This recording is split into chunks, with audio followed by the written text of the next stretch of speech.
And let's discuss this further with Martin J, Beirut-based award-winning journalist. Martin, thank you very much indeed for joining us. I mean, how could these Turkish airstrikes affect the Kurds' fight against IS in Syria and Iraq?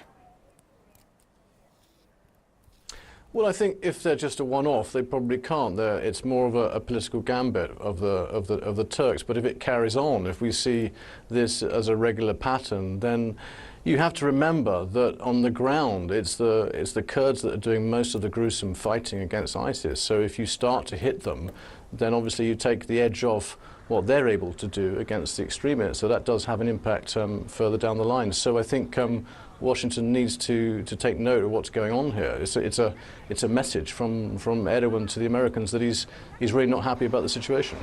Well, the US has already deployed tanks to Syria to prevent Kurds and Turks from fighting. Why isn't Washington able to control its own allies?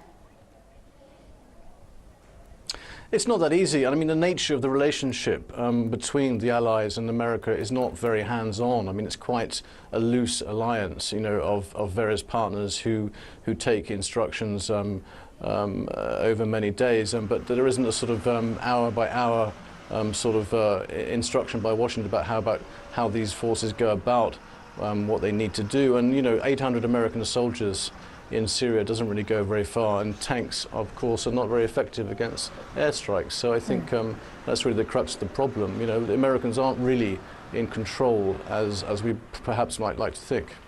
Yes, but Ankara has warned multiple times that it might actually strike the Kurds.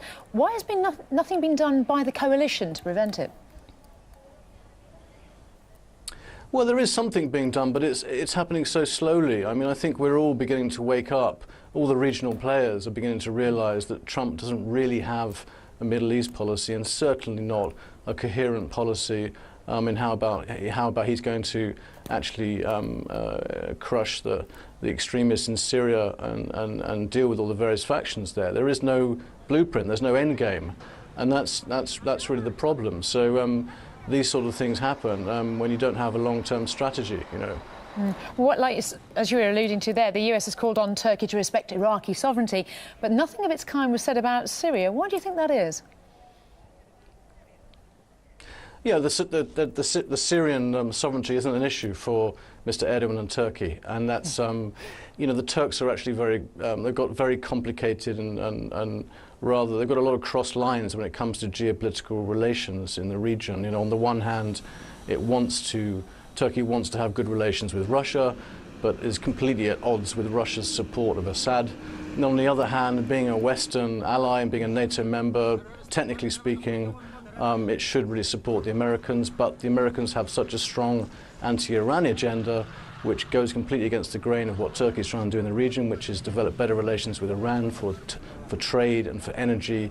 So there's a lot of complications and a lot of misunderstandings, and Turkey at the moment is the wild card. If you look back just a few weeks ago, to answer one of your previous questions, I think the American top officials, American officials, have been in Ankara very recently, and Turkey was hoping that they could convince the Americans to take a new stance against the Kurds and to reduce the funding of YPG and PKK groups in Syria. That hasn't happened.